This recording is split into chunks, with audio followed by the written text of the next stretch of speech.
السلام عليكم طلاب الوزاري، طلاب الثالث متوسط والسادس الاعدادي، وبالخصوص طلاب السادس الاعدادي. قبل ما تشوفون هذا الفيديو خلوا لايك للفيديو واشتركوا بالقناة. ضروري تخلون لايك وتشتركون بالقناة حتى توصلكم اخر اخبار وزارة التربية العراقية، ننزلها لكم اول باول.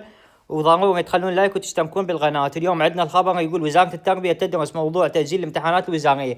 طبعا بعد ما الطلاب اعترضوا على المود الجدول، اعترضوا على الوقت المبكر وعلى ترتيب الجدول ايضا، وزارة التربية الآن جاي تدرس موضوع تأجيل الامتحانات بالنسبة للموعد الوزاري. وممكن الموعد يتأجل، ممكن نصف الشهر السادس أو بداية الشهر السابع. على الأغلب راح يصير أما نصف السادس أما نهاية السادس، فأنت خلي احتمال وادرس من هسه.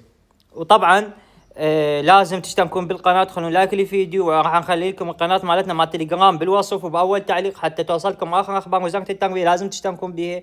تحياتي لكم.